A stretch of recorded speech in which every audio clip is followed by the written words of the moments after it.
We're recording. You want to do the sync clap? Yeah. Okay. 3, 2, 1. I love that. Okay. Hi there, and welcome back to Season 3 of SciVersed. You're listening to a podcast all about science, popular culture, and entertainment.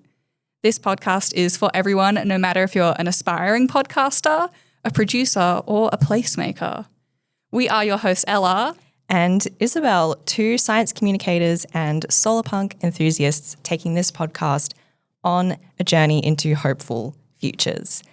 This episode, Solarpunk Australia. Woo! So for our final episode of Season 3, we're going to be diving into all the amazing and radically sustainable things going on around this country and why Australia has potential as a solarpunk superpower. Wow, I'm really excited for this episode.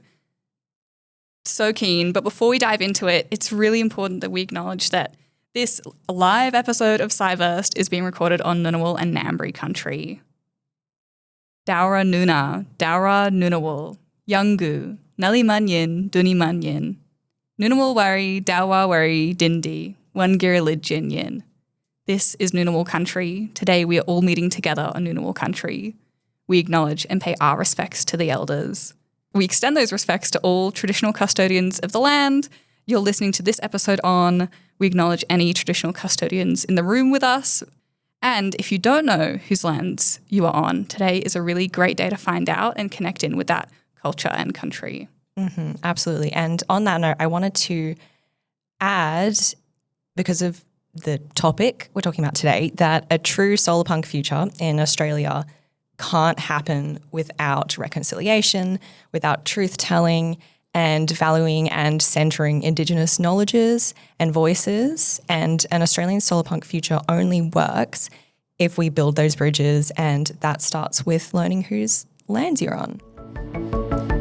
And so without further ado, let's start talking about Solarpunk Australia. Okay, Ella. let's go. So we've kind of been hinting at this episode since the end of Season 2, I think, when we talked about energy heroes and future cars in Australia with our friend Isaac Martin. So if you're interested in that, go check out that episode.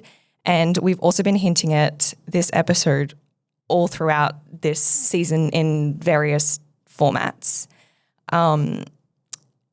Because we love to share Australian stories, and they're amazing and they don't get enough attention beyond our local news cycles. And though the topic of Solarpunk Australia is, we thought the topic is a perfect one to end on for this season, especially as Australia has so much potential as a sustainability leader and powerhouse, as you'll learn about all throughout this episode. We really have all the ingredients ready-made. And what better place to share these local stories than at the lovely third place of the Woden Library. Back again. Yes, it's so great to be back here. We recorded an earlier episode of this season on the science of community and third places here. And yeah, it's great to be back here and have a live audience again. Yeah. And so today we're going to be talking about solarpunk technologies, communities and culture all around Australia. And because we're doing another live show, we thought let's make this interactive for people who are here in front of us, but also if you're listening to this back, we have an interactive element today. So we have a Solarpunk in Australia bingo for this episode. So feel free to download that if you're listening and play along with us and send us what timestamp you get 5 in a row on where your bingo is. Yes, please do. And just before we get into the content, I want to do a quick Solarpunk recap of those who are new to the concept. We've both thrown the word around a few times. About 20 times in the first 4 minutes of this podcast. Yes. So let's talk about what that is. Yeah, let's talk about what it is. So it's essentially a movement, a genre, an aesthetic that envisions a hopeful and radically sustainable future where humans, technologies, and the natural environment live in harmony.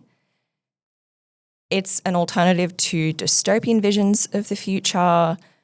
It's about using technology and existing diverse knowledges to create a brighter future, and one that's close, not hundreds or thousands of years away like a lot of other science fiction worlds. So you might have seen glimpses of solarpunk in pop culture, like Studio Ghibli movies, like Black Panther's Wakanda world, even in Lego Friends and eco expansion packs for games like The Sims. So it's getting out there, and it's in a few spaces, and we can start to understand why this might be a desirable movement and idea for a lot of people. It obviously is for us. That's why I've done a whole season focused on solarpunk. Yes. So with all of that in mind, we're going to dive into this episode, which, as all our episodes are, pretty much divided into 3 parts. Yes. And this first part, Isabel. So the first part, we're going to be talking about solarpunk technologies in Australia. And so like I'm sure a lot of you listening to this podcast and a lot of you in the room today know Australia is diverse in energy opportunities. Oh, yeah. Which allows for a resilient, distributed, renewable system, which is actually a really important part of solarpunk living because it means there's no single point of failure or any centralized control. And there's a really great book by an academic we know, Bjorn Sternberg. Who's an ACT academic. ACT academic. Mm-hmm. His book, Amy's Balancing Act, explores all of these concepts through a fable format. So we recommend that if you want more information about stabilizing the grid and the energy around that. But I wanted to start by talking about the electricity industry in Australia and how it's transformed just over the last 20 years, driven by the rise in household solar and other renewable energy sources. And again, a lot of you listening to this podcast or in the room today probably have some form of solar energy that you're using in your house and other renewable energy sources. So around Australia today, we have established hydropower in places like Tasmania and the Snowy Mountains. Love the snowy hydro. Yes. So for those who don't know, hydropower is essentially renewable energy that generates electricity from the force of moving water, like rivers or waterfalls, from dams to power turbines. And in Tasmania, fun fact, around 80% of the state's electricity comes from hydropower. Ooh. Pretty cool. The other thing we have in Australia is strong wind corridors. We're one of the windiest places on Earth. We are. Yeah. Particularly in places like South Australia and Victoria. And this is alongside emerging wave and offshore wind power.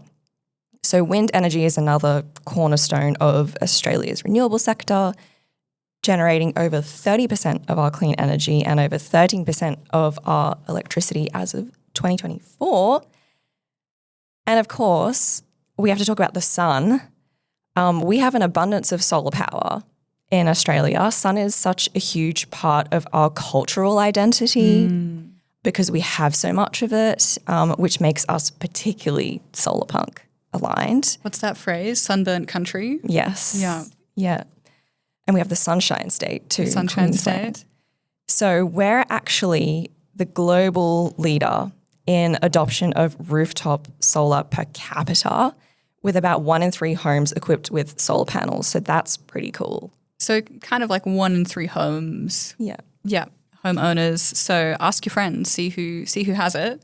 It's pretty popular, and Canberra specifically, we have a high uptake as well. I wanted to jump in with some CSIRO research from 2023 by Graham and Havas, which forecasts Australia to have the world's 3rd cheapest renewable power in about 14 to 24 years relative to other regions. So scientific modelling has shown that our renewable power and energy will be particularly cheap, especially when compared to many of our neighbours and trading partners, which includes the Southeast Asia region primarily. So not only do we have an abundance of this, but because of that, we're going to have some of the cheapest energy forecasted, in within the next 2 decades, which is pretty cool. Yeah, that's pretty cool. And we're just getting started talking about solarpunk technologies in Australia, because I now wanted to move to all of the community-owned solar farms we have around the country. So this is another thing that makes us particularly Solarpunk, because it's got the community focus and it's all about people power. So community solar farms are smaller, locally initiated projects. It's an alternative to those sort of larger scale government projects on energy like the Snowy Hydro, which we talked about before. And with these community projects, residents often purchase shares and receive direct financial returns or lower energy bills from being part of it. So the major benefits of this are that it lets locals be a part of the energy transition and decision making, and also really empowers people who are renters, apartment dwellers, and those without suitable roofs to participate in solar energy, because not everybody is actually able to do that. So one of the most prominent community solar farms was actually opened in March this year. And it's pretty close, right? It's very close. It's in Goulburn. In New South Wales. It can power about 500 homes. It's owned by almost 300 local investors, so people who live there, who have invested anything ranging from $400 for a single panel all the way up to 100,000 Australian dollars. And some of these profits are actually diverted to pay the power bills of struggling people living in Goulburn. Now that's community. Yes. Very Solarpunk. Yes. And the other thing about it is that the facility itself runs as a cooperative democratic model where every investor, no matter how much they've contributed to the project, gets an equal say in how the solar farm is run, which is something that also makes it extra Solarpunk. Yeah. Another example of a community solar farm is actually right here in Canberra in Majura, which powers around 260 homes in the ACT. And this farm has been operating since 2021 and has offsetted over 5,000 tonnes of carbon dioxide so far. Whoa, that's huge. Yeah, that's pretty good. And this one, again, it runs in a similar way to the Goulburn farm, and the local investors are super engaged. They visit the farm and they participate in tours and working bees for tree planting and grounds maintenance. So again, really building community there. Yeah, awesome.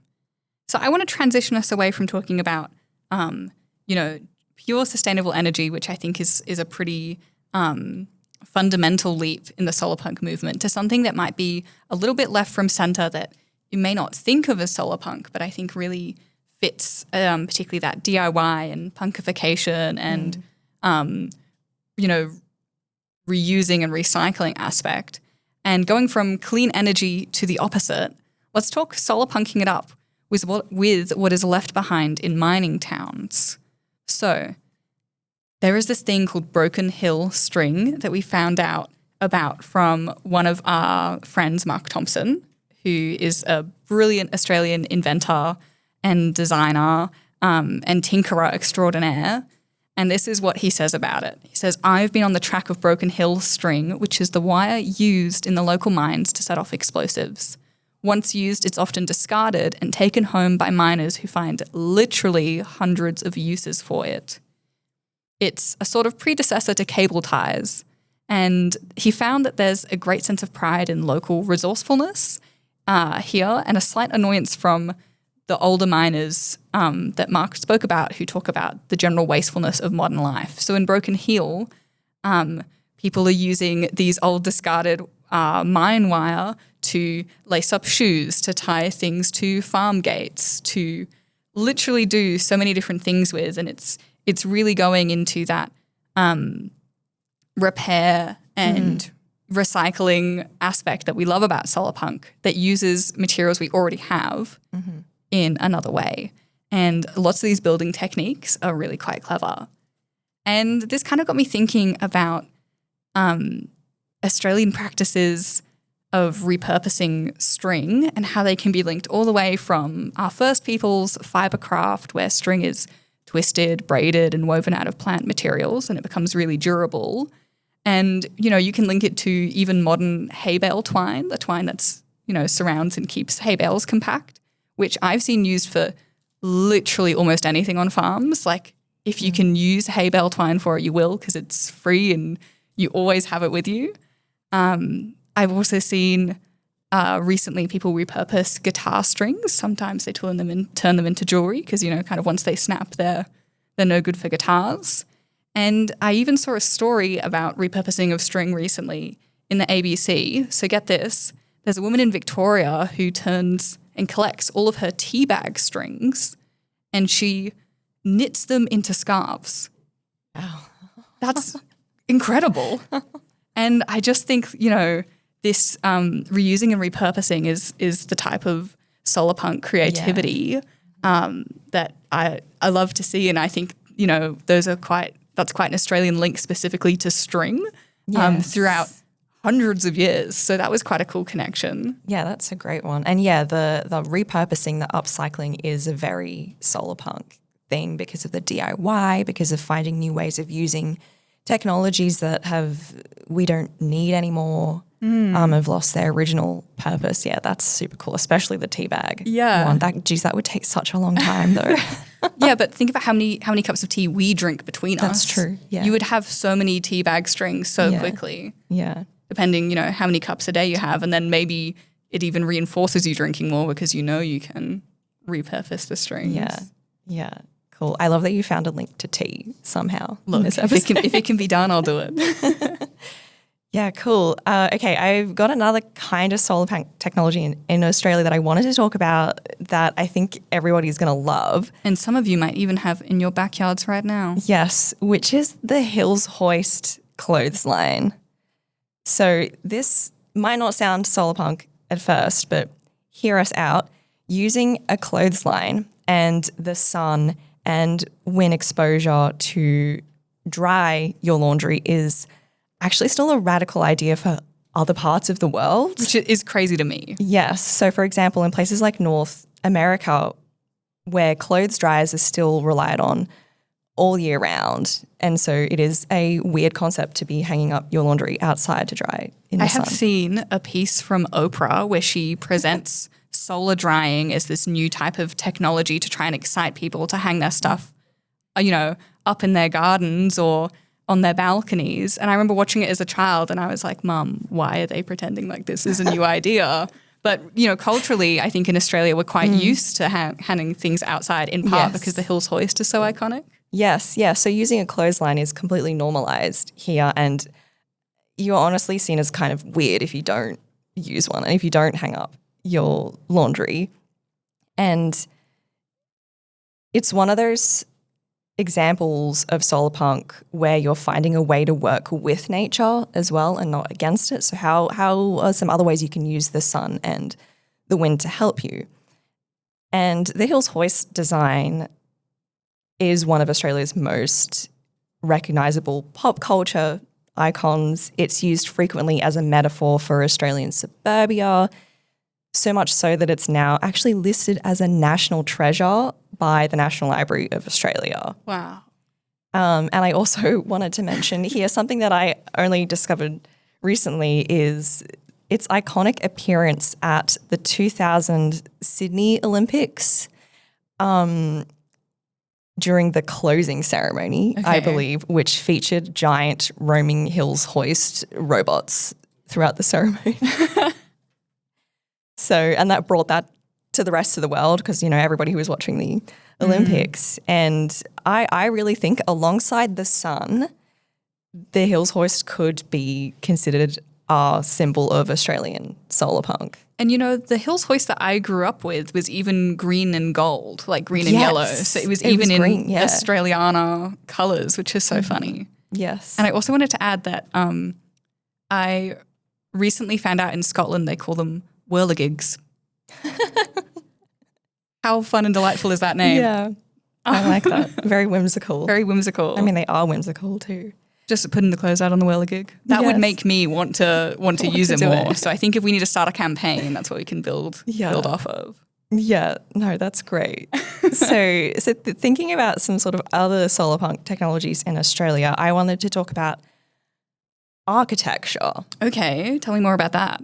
So we talked a little bit about something called Earthship architecture in our Solarpunk systems episode. So check out that episode for more, especially if you want a good deep dive and background on what Solarpunk is too. But Earthship architecture, cool sounding name. It's basically a passive solar earth shelter made of natural and upcycled materials and designed to withstand extreme temperatures. The great thing about them is that these sort of Earthship homes are cheaper to run, less susceptible to water and power outages because they're off-grid.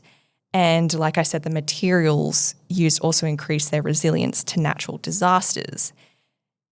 And I'm going to paint a bit of a picture of what they look like for you since I can't show you a visual. And this is why did we choose an audio format? I know, we always have this problem every time. But they kind of look like hobbit holes meets Tatooine homes. So like Lord of the Rings plus Star Wars. For the ultimate pop culture mashup. Yes. Awesome.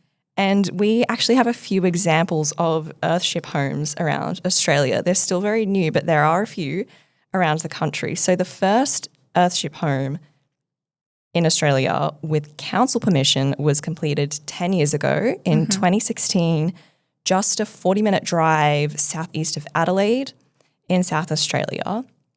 And there are actually lots of cool elements about this particular home. The first one is that the architects actually built it as a living laboratory for gaining knowledge about the possibilities of sustainable housing. So it's a bed and breakfast open to anybody who wants to experience Earthship and surely we housing. go. Surely we go. I know. What are you doing after this? And when you live in there, you can help with the research around sustainable living, which is led by the architect Dr. Martin Freeney, and he has a PhD in architecture and the built environment, so extremely qualified for this sort of work. And he publishes the research and makes it accessible for everybody to enjoy. So he's not gatekeeping the knowledge. He wants everybody to learn about the research. And this particular house is made from earth, used tires, and recycled bottles and cans. And these are all sort of stuck together with terracotta clay, I think. And most of the builders were volunteers from all around Australia and the world as well. It's like a community that comes together to put these up.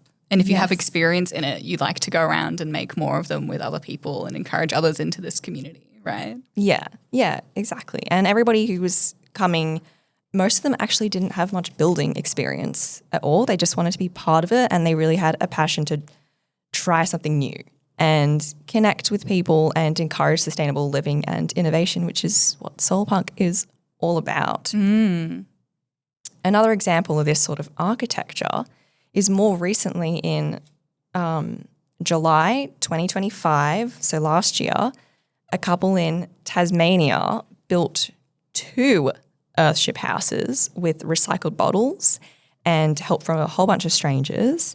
And this couple, Matt and Kate, they did this because they actually couldn't afford housing in Melbourne and realised how much money they could save by building off-grid and by using Earthship-inspired designs. Their Earthships were actually also designed by Dr. Martin Freeney, so the guy who made the South Australian Earthship.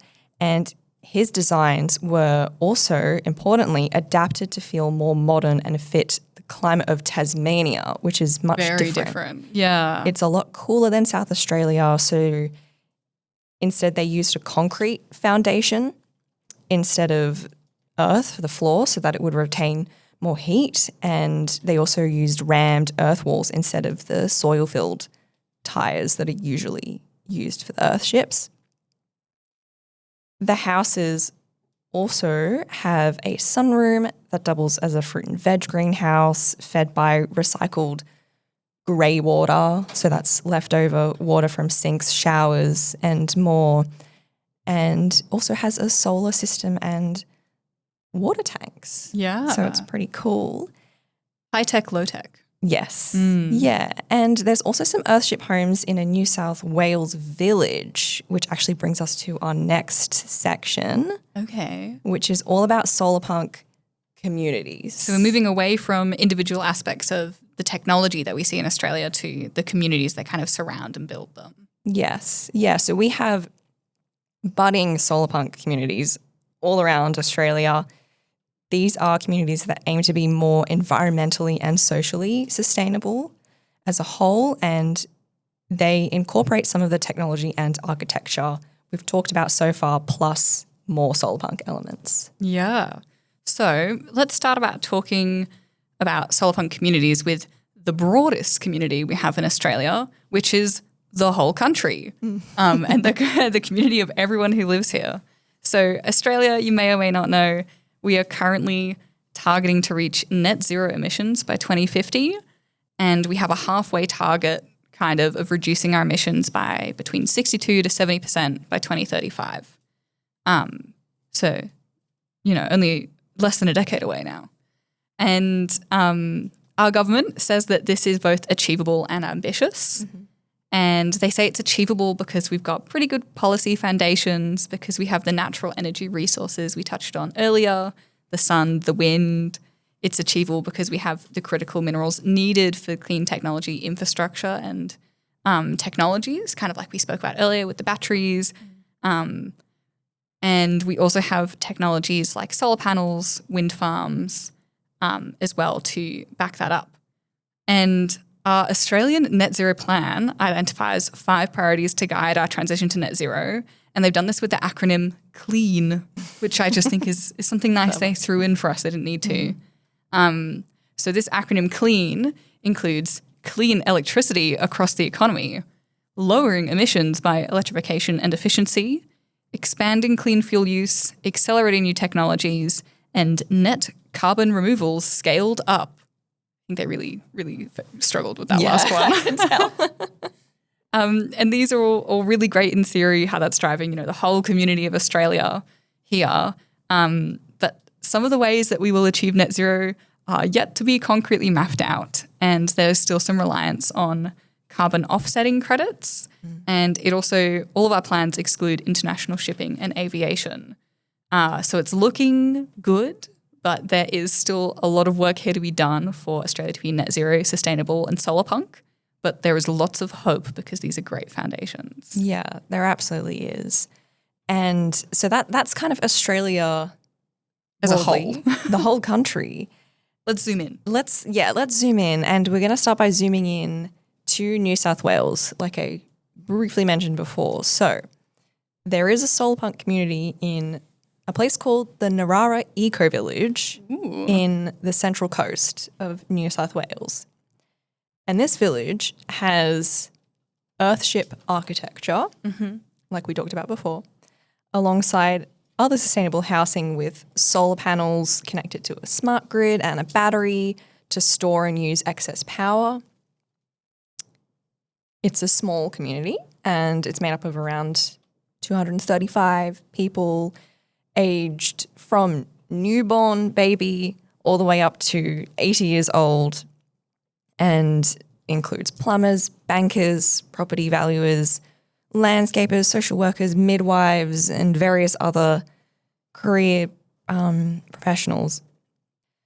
So their aim essentially is to, quote, nurture a resilient and inclusive intergenerational community that inspires collaboration, innovation and fun, to live with kindness, aware of our interdependence with others and the natural world, and to learn and demonstrate ways to thrive within the Earth's ecological capacity, drawing on Indigenous wisdom and fostering regenerative environmental, social and economic practices. Sounds like a cool place to live. Yeah, very solarpunk. They call themselves a sociocracy, which is a new word for me. Tell me more about that. But it's basically a transparent and consent-based governance model that distributes power through linked self-organization self-organizing circles rather than top-down hierarchy. And so they basically meet regularly in these circles and go around the circle and talk about ideas. And they can share why you agree, why you disagree, and there's always an opportunity for people to voice their opinions about things without being judged. And this is also a quote from them. They say, quote, "The pattern is more like a flower than a pyramid, with interconnected circles passing information and feedback between different areas of responsibility, from the board making legally binding policy decisions to a working group managing day-to-day issues, such as the market stall at a village day." So like I said, everyone has an opportunity to contribute their ideas or critiques, and the community seeks solutions that are quote unquote good enough for now and support an agreed vision, which is a sustainable world, rather than an individual preference. So again, very solarpunk. Yeah, that's really cool. And I love that specifically because solarpunk is all about a better tomorrow. It's not like a better 40 years in the future in a way that we can't even imagine with tools we can't imagine. It's supposed to be like what is the best we can do with what we have now, and starting from this point, which is why reuse and DIY is such a big part of it as well. Yeah, exactly. I just wanted to jump back onto community batteries because you mentioned this was something this community did. Yeah. I did a little bit of looking about Australia's use of home batteries because we have a really good thing going on socially and culturally right now. So the Clean Energy Council Australia reports that 183,245 batteries were sold. These are home batteries, were sold in the second half of 2025. So that's just 6 months. Wow. That's a lot. Over 180,000. This figure for the 6-month period is more than the previous 4 years combined. Okay. So there's a lot of momentum gathering here. And though this community, sounds like they're all really into it and they're coming together collectively, we're starting to see lots of movements in this direction all around Australia as well. Yeah. So I just wanted to point that out because that number to me was astonishing and very exciting. Yeah, that's super cool.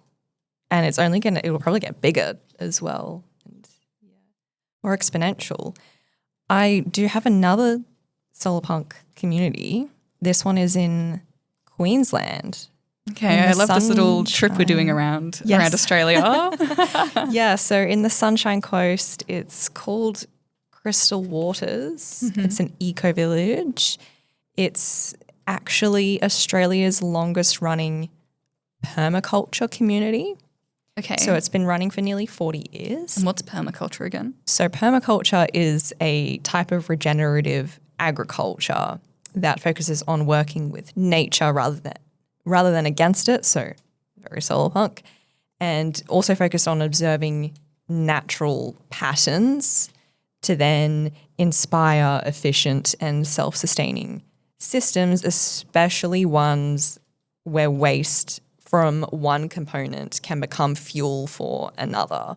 So things like composting to reduce energy and labour. So that's sort of a quick explanation of what permaculture is. Nice.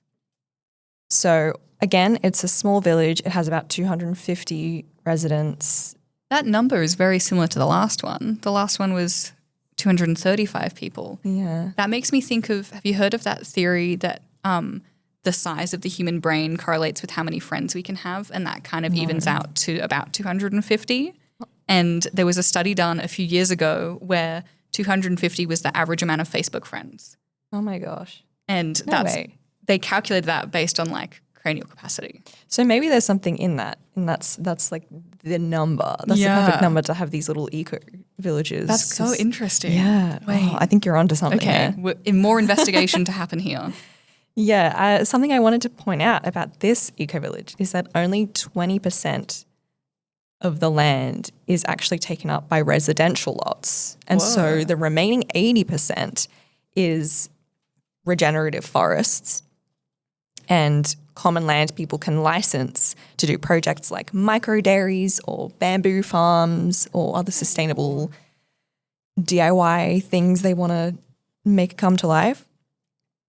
It's also, fun fact, a wildlife sanctuary home to lots of kangaroos, wallabies, birds, reptiles, and they run several community events like monthly markets, music performances. We have a and bingo, concerts. our first bingo. Do we? Yes. Has anyone else gotten bingo? Winner. Okay, that's at timestamp around 34. So listeners, if you've gotten one before now's the chance to comment in. But that's pretty exciting. Oh my God, cool. I thought it would happen when we had the animals. Oh, nice. That's so cool. Okay, so it's Yeah. a sanctuary. Yeah, so it's a sanctuary. It has lots of community events. Yeah, and I'm realizing these eco-villages, because of the names and also some of the language they use, can sound a little bit culty, but they are working towards something that's sustainable and solarpunk, and you can have good cults as well. Ones that are like not doing harm. Okay. Yeah. I'm not sure how I feel about that. I can go on a whole explanation of that, but we don't have time That's to another do that. episode. Yeah. Okay. Well, let's jump into, we've spoken a lot about place-based communities, and I want to talk about examples of virtual communities that, may have a physical aspect to them, but also kind of exist online, but are still kind of like uniquely Australian. They're not virtual as in whole of world.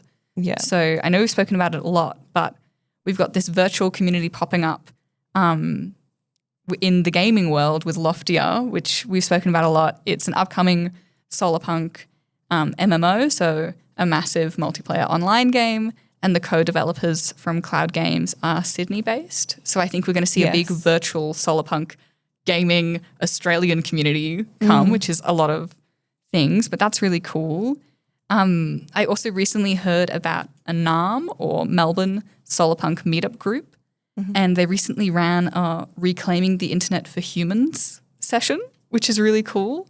And this event kind of collided physical and virtual solarpunk space. So meeting physically to work on making a better virtual and internet space. I really liked the sound of that. Another recent one I found out is Solarpunk and Solarpunk at Home are two recent artworks and experiences from this year, from 2026, choreographed by Jonathan Holmesy. And he described them as a choreographic gift to the city and to you, an invitation to put down your phone, dissolve fascism from your fassa, and lift westward towards the horizon. So it's like a dance performance that's done at sunset. And Solarpunk is a quartet that honours Melbourne's history of grassroots activism. And it happens at the Sculpture of the Great Petition by Susan Hewitt and Penelope Lee. And audiences are guided through movement studies and images, both very, very physically placed at that sculpture, but also at home. So that's just a really cool one too, where it's in kind of incorporating your body in space as a form of activism. Another kind of solarpunk community that is both physical and virtual here in Canberra is the group Electrify Canberra. So they meet virtually, they plan physical events, and their whole thing is to help people electrify their home, reduce their carbon emissions, and save money on energy bills. And they're based on the Australia-wide movement Rewiring Australia. And I just think it's so cool that we have these incredible like community leaders, movers and makers here in Australia, because like we've touched on, we have a lot to get done. And some of these community groups are helping others do it, which is really cool. And I also wanted to speak about, I can't believe this was a shower thought last night. I was like, we have to include this in the episode. I want to talk about the physical and virtual communities we have here of science communicators and science communication. So we're science communicators. We have lots of famous ones in Australia, including Dr. Carl, Lee Constable, Kirsten Banks, and many more. And lots of these national and local science communicators have a really heavy environmental and sustainability focus, which I think a lot of scientists have, and a lot of science leading people have, and a lot of arts leading people too. And I want to talk about how cool it is that there's that real culture in Australia. And, you know, we have one of the leading universities on science communication here. There's got to be a reason. And I think it's priming Australia for a more sustainable and hopeful future. Yeah, definitely. Yeah, wow, I didn't even think about that, but you're so right. I know. You're so I feel like we should have, happy we got to include that one. So that's cool. a bit of a mix between virtual and physical. Can we zoom in some more on Canberra? Yes. Let's zoom in more on Canberra, where, again, we record this podcast at the moment. And I wanted to point out that Canberra is now powered by 100% renewable electricity, generated by a mix of wind and solar power. And just last year, Oxford Economics named us the best city in the world for quality of life. Wow. So, good place to be, I think. yep. Nice. We are also one of a handful of planned cities around the world. And this is something that if you're a Canberran, you know that this aspect of Canberra is often made fun of. And one of the big reasons some people call us boring, but it's actually a fact that makes us very solarpunk because of the way the city was planned. Because the key architects, who were Walter Burley Griffin and Marion Griffin, they planned the city to merge with the natural environment and have an abundance of trees and open green spaces and community assets. And their design was very intentional and it was unconventional for the time. It was sustainable. It was forward thinking. And fun fact, because of this, Canberra is actually now the largest garden city in the world. So just by also using that word garden, it's making me think solarpunk, maybe? And also, we're literally the bush capital. So we're very lucky to be surrounded by so much nature here. And I think that really gives us, in particular, that solarpunk potential. And I wanted to zoom in a bit more, get even more specific in Canberra by talking about one of our sustainable communities, which is the Gin and Dairy region, which is a newer region of Canberra. It's made up of a few suburbs, but it's a 6-star green community. It goes up to 6 stars. Yes. Is it not a 5-star system? No. Oh my goodness. Not for this one. Anyway, so it's the highest rating awarded by the Green Building Council of Australia. And Gin and Dairy, it's a growing region, and the vision is that one day it will become home for over 30,000 people. And residents who live there are given access to a range of incentives and rebates that help them reduce their energy bills and reliance on large heating and air conditioning units, grow their own food through plot-style community gardens and landscaping, and also access to free Wi-Fi in community centres, and create an overall affordable lifestyle. So it's got a lot of things going for it. Yeah, I want to live there. And every home, including those that haven't been built yet, are within a 5-minute walk of a park or open space. So we love a walkable community. I think this is another reason you would probably like living there. And it's planned so that residents have good public transport options and less reliance on driving cars. And so the layout of the roads and paths is very optimized for pedestrians, bikes, and buses with simple and direct routes, which is something else people talk about, say about Canberra, is how well it's designed for riding bikes. In 2022, the Gin and Dairy area actually opened Canberra's most sustainable demonstration home. Oh, yeah. Which had a passive solar design, double and triple glazed windows, energy and water efficient appliances, renewable energy systems, good draft ceiling and insulation. Critical. A grass driveway to help biodiversity and reduce the urban heat island effect, a kitchen made from recyclable products, and a climate-wise garden and green roof studio. So it's a very solarpunk aligned house. And something I want to say on that too is like, particularly like having the passive designs, having really good draft ceiling and insulation. It's not just good for the planet, but it reduces your energy bills so much, even if they are, sustainable energy anyway. Like that's some of the best savings you can make. Yes. On your like monthly bills. Yeah. That's incredible. Shame it was only a demo home, but, it's... First of many. Yes. Perhaps.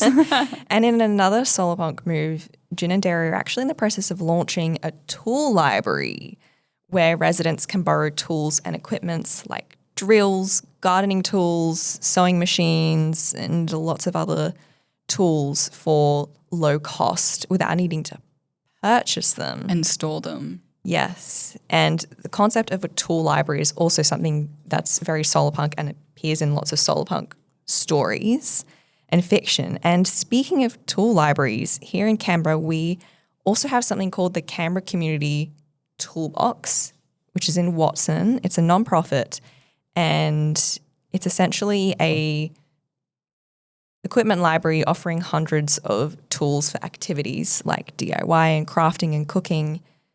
And for the cost of about one tool each year, so around $100, you get access to several more as needed rather than wasting it. And it's also great for people who live in small apartments where they might not be much storage space or they want to declutter. And this is my favorite part tell of me. it. In October 2025, they launched a mobile tool library to provide broader access to their stock of tools and equipment so they basically can deliver it to people. So they're hoping to continue this depending on volunteer availability and demand. But I really love the accessibility aspect of this concept. Yeah, and it's so great. And it's, community building. There's lots of that sharing. Because there are lots of tools that might sit in your house that you might only use a couple times a year that take up a lot of space that are really expensive that, if you share them and then they can get maintained and upgraded as needed and you can kind of get the best use case out of them. That sounds so smart and efficient as well as a really lovely way to connect with people. Yeah, I love that. And this concept of sharing and community and perhaps the culture, you could say it makes, leads us perfectly into the third section of our podcast. So we've transcended solarpunk technology, solarpunk community, and we're going to talk now about solarpunk culture in Australia. And so obviously, as we've demonstrated in, the last 47 minutes, there's so much going on in Australia that could be considered solarpunk or that's leading us towards that more solarpunk future. So let's look into the culture that makes that possible. And one of the things I wanted to start with are men's sheds, which is something we've spoken a lot about recently. Yeah. So men's sheds actually started in Australia in the 1990s. So community men's sheds first appeared here in the mid-1990s, and they were kind of set up as local centres of social support and connection for older men, and they revolved around normatively male-gendered activities such as woodworking and building. This model was so popular that nearly 1,000 sheds emerged over the first 20 years of them being set up, and that's now expanded internationally. And there's been a lot of research on this. That background was provided from a research article by Lee Boucher and Sophie Robinson from Australian Historical Studies. You may have heard of men's sheds. These places, it's kind of like a grassroots phenomena that started from providing a gender-conforming way for men to gather, work on their craft, and find social support in their local communities. And now many of these spaces are open to even wider audiences. Yeah. They've gone global, far outside of Australia. They're really, really popular. And some of these have even transformed or transitioned into a hackerspace kind of model. So hackerspaces, or as they're kind of known, I think to me and maybe to a few of us, makerspaces, are community and collaboration-focused non-for-profit workspaces. Normally, people here are united by a chosen physical craft or a set of physical crafts. So one of the ones that I know a lot about, they have so many 3D printers going all the way from like plastics up to like a clay 3D printer. And their community is really focused around that aspect. There are surprisingly lots of these hackerspaces or makerspaces around Australia. And I think this kind of speaks to the culture we have of making, creating, tinkering, and collaborating. Yeah, definitely. Well, we do have that culture, and I think I'm going to talk about it a little bit later in this podcast episode of inventing and innovation. So I think to me it's not actually super surprising. And these hackerspaces and makerspaces are also open to everyone, right? So it's not just so men. so kind of like we went from men's spaces, men's staces, or men's sheds, sorry. They kind of evolved into perhaps not just for like older men, but then also children, and then there are women's sheds popping up, and now we have places that, you know, don't even consider gender as a part of that social space. Yeah. But I wanted to talk about how a specific aspect too of the men's shed is that social well-being and the mental health check-ins and providing a space for that. And I love that we're, you know, that this connection between DIY, doing things with your hands, and then collaborating with people and the benefits to you personally that brings. I think it's very solarpunk that it helps so much more than may first meet the eye. The ongoing impacts are so much wider. Yeah. Yeah. So, look, we can't really talk about culture in Australia without touching on our First Peoples. Yeah. And like we mentioned at the top of this episode, a true solarpunk future in Australia can't happen without reconciliation or truth-telling or centering Indigenous people. So First Nations culture, I think, is such an important and crucial aspect to understand. And when we talk about solarpunk, which is a reality that has harmony between environment, community, and technology, we're really talking about something that the First Peoples of Australia have been practicing for tens of thousands of years. And I think there's a lot of similarities here with care of country. Yeah. So Reconciliation Australia says that in Aboriginal and Torres Strait Islander cultures, the meaning of capital C country is more than just ownership or connection to land. And Professor Mike Dodson explains that when we talk about traditional country, we mean something beyond the dictionary definition of the word. We might mean homeland or tribal or clan area, and we might mean more than just a place on a map. For us, country is a word with all the values, places, resources, stories, and cultural obligations associated with that area and its features. It describes the entirety of our ancestral domains. While they may all no longer necessarily be the title holders to the land, Aboriginal and Torres Strait Islander Australians are still connected to the country of their ancestors, and most consider themselves the custodians or caretakers of their land. And Ngunnawal elder Jude Barlow kind of sums it up when she says, country is everything. It's family, it's life, it's connection. And this kind of connecting of everything through and because of country is so powerful, particularly in like a solarpunk context. And it's a thinking that I'd love to see become more mainstream again rather than, you know, in the punk and like oppositional to the popular culture. And though it might seem really obvious to those in the room how custodianship of country relates to society and environment, the technology aspect here is so entwined as well. It is, yes. And Isabel, you and I, we often talk about Indigenous Australians as the first scientists, the first engineers, the first astronomers, and all the tools and technology that they invented to assist with caring for country are really important there for those, you know, scientists and astronomers and chemists kind of roles. And if you're interested in finding out more, Dr. Corey Tutt's picture book, The First Scientists, Deadly Inventions and Innovations from Australia's First Peoples, covers a broad range of sustainable and quality of life improving technologies, such as glue, skincare, paint preservers, bush ovens, eel traps, and controlled burns. So highly recommend. There's a lot of sustainable technology and culture there we can really learn from. For the people in the live audience and also watching on YouTube, we actually have a copy of the book, a set decoration today. So if people want to come read it after, highly recommend. Come have a flick through that. And here I wanted to bring up our only guest episode this season with Matthew Heffernan, where we talked about ochre punk and the importance of hopeful Indigenous stories. And we spoke there also about like repurposing and DIY out in the bush and how it's a little bit grungy. Like we're not imagining a clean white and green oval kind of future.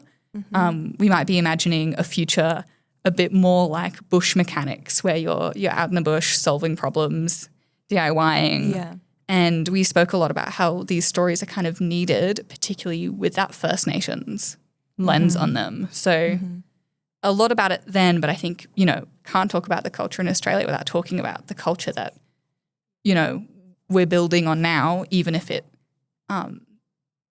even if it doesn't seem like it's there sometimes. Yeah. So with that in mind, I wanted to also touch on briefly Australian screen culture. Yeah. So seeming as we just brought up bush mechanics, I wanted to talk about, what we may have seen, grown up with. And when I was thinking about Aussie screen culture, all I could think of was like the kid shows that I watched growing up and the Koala Brothers. And I know that that's like a British production, but there's that Australian setting and you've got, they're out in the Australian bush. I feel like they always had problems with their plane that they were trying to solve. Like they had that DIY kind of element. Yeah. Another bingo, you're at 55 minutes in, which is great. So the Koala Brothers came to mind. I was thinking about it more and then I thought about Tracey McBean, famous inventor, where she's kind of like this Australian child who's an inventor and is always trying to solve problems. Oh, wait, I think I do. There's like the caravan that she builds in. Like that, I think that DIY and that resourcefulness is really apparent. Yeah. And even I wanted to touch on Play School with like its bush connections and sustainability. That's so highly educational as well. And, we brought up science communicators earlier. Yeah. Education is a huge part of a solarpunk and a hopeful future. Yes. So even with those three children's examples of Australian screen culture, I think it's obvious that we've got that, again, like tinkering, creating, problem-solving side to our culture that would be so helpful and could lead us towards that solarpunk future. Yeah. But it's more than just kids shows. Yeah. Yes, so I was going to bring up Mad Max. And this, if you've seen Mad Max and know about the Mad Max world, doesn't sound solarpunk at first, but there's something about it that is kind of solarpunk, which I'll get into. And Isabel's been itching for this throughout the whole season. Like Mad Max keeps coming up anytime we want to talk about solarpunk. So I'm glad we can finally do it in the Australia episode. Yes. Yeah. So we did talk about it in again in our Future Cars episode from last season and also our solarpunk systems episode from this season, I believe. But yeah, Mad Max, it's a dystopian future that's the opposite of solarpunk, kind of. And it often comes up in conversations about it. And yeah, Mad Max is such a huge part of Australian screen culture. It's also an example of something called diesel punk, which is to do with the car and road culture. But it has pockets of solarpunk in it, and if you blink, you'll miss it. And but it's there. It's there. It's something called the Green Place, which parts of were actually shown in the Furiosa prequel movie, which is the most recent Mad Max movie. And it's this place with lots of greenery, peaceful community, and renewable energy. So it's got lots of wind turbines in the background when it's shown for like the 30 seconds that it's on screen for. And it's basically in stark contrast to the rest of the grungy Mad Max world. And it's the utopian setting that the characters are searching for in Mad Max Fury Road. So yeah, you have to really pay attention to notice it, but it's there. And that's quite interesting that there is that sort of solarpunk vision. And that's the aspiration. That's where they're all heading. Exactly. And that's the aspiration. And we wanted to bring it up because there's something special about these Australian utopias / dystopias kind of that storytellers and audiences keep coming back to. And I think part of it is because we have the outback, which is a kind of ready-made setting for that post-apocalyptic survival type of story, and that's the dystopian angle.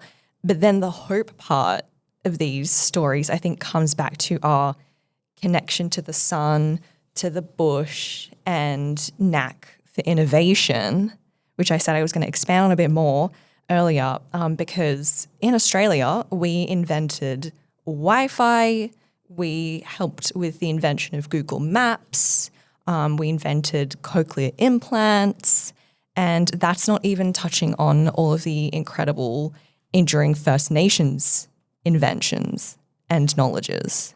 Yeah, for sure. So where does this leave us kind of at the end of this episode? And also this episode ends our whole season on Solarpunk. Yeah. So I guess throughout this episode, we've spoken about the conditions that are here in Australia, the conditions that continue to be made, and that could lead us to that more solarpunk future. We've got some serious truth-telling to do for reconciliation, and we've got incredible conditions for a sustainable energy future. And our communities are creating cultures and technologies that welcome in this hopeful and sustainable future. So we're really primed for good, and we've just got a little bit more work to get us towards that more hopeful future, that more hopeful tomorrow. And this is a pattern that we've explored throughout this whole season. We see across the whole globe. It's in our media, it's in our technological developments, our imaginings of a positive future, our dreaming, our economical realities, and the communities we're looking to build together. So really, there are so many good things to come already in this world, some being developed, some more to go with. And ultimately, we hope that this season of Cyburst has given all of our listeners some really great context for the good in this world and the better future we're building. Yeah. Absolutely. I think that's actually a lovely way to sort of wrap up the main content of this episode, and a great way of ending the Solarpunk season that we've done, a total of 12 episodes. Live audience are getting to see this before it comes out a couple of months Sneak ahead. peek. Yeah. But something else that we do in Cyburst podcast episodes is the good news bit. So every episode we wrap up with 2 good news stories. So Isabel, for the final time this season, can you share some good news with us? Yes, I absolutely can. And remember how the last few you picked multiple because you couldn't pick one? I've done the same thing. So many good things. It's really nice. But they all link back to the same sort of news article and story in one. So there's an overarching story here. But my good news story for the final episode of season 3 is about how several university students from Sydney, so local in Australia, have designed innovative and, might I say, solarpunk products that help tackle climate change in the wake of the world's hottest 3 years to date and the sweltering 42-degree Celsius temperatures experienced by Western Sydney in February this year. So that was sort of the context of these designs. So the first solution is called Terracol. Okay. And it was designed by University of Technology Sydney student Isabella Bucknell. It's a 2.2 metre vertical cooling system that you attach to streetlights to passively cool the surrounding area. So how it works is that it collects rainwater, and then this rainwater is released by a sensor when temperatures reach between 30 to 35 degrees Celsius. And then the water, once it's released, it makes its way into 4 chambers made of clay, which is a highly porous and material, and it can naturally cool the surrounding area by about 6 degrees. And then it also, the system has another layer of cooling that absorbs hot air during the day and releases it later at night. So that passive cooling element. Love it. So super handy. And the student designer, Bucknell, estimates that with large-scale manufacturing, it could take about 1 to 3 weeks to make, so pretty quickly. That's really quick, yeah. And she's considering pitching it to councils and governments. And I think she should go for it because it's a great system. The second solution. Bucknell's fellow design student, Freya Rollo, she has created something called Luft. That's a good name. Yes. which is an air purification device that can be attached to the walls of train platforms. Oh, well, they need it. Yes, it's made of environmentally friendly materials like aluminium, and it contains fans and carbon-activated filters, which are very easy to maintain, and they filter pollution from the air. Another cool thing about Luft is that it has a fire retardant inside, so it can self-extinguish if needed, which is really important. Ooh. Yeah, so Yeah. it's cool, but also great because it meets the New South Wales train station safety standards for any device that's in there. And the system can filter about 300 meters square of air per hour, which Rollo says is equivalent to around 700 breaths of clean air and creates around a 2 to 3 meter bubble of fresh air for commuters. Nice. She also says that you can lean against it, or congregate around it as you would on a normal train platform.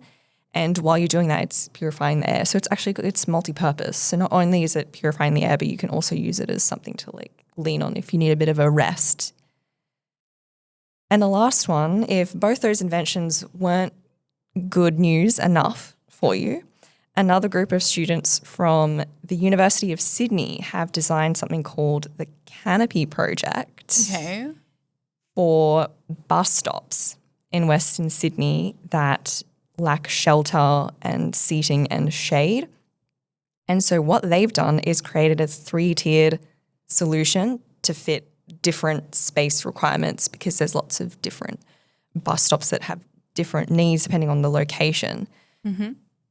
So the first one is what they call the canopy design, which is a larger bus stop with a solar panel, native plants on the top and behind, a bladeless ceiling fan, an interactive display, a micro library. In the bus stop? Yes. And seating made of hempcrete, which is a mixture of lime, hemp hurd and water, and recycled timber. And one of the students said that it's designed so, quote, even if they're not trying to catch a bus somewhere else, there's large enough spaces and amphitheatre-style seating for them to sit down, relax, and engage with one another community-wise.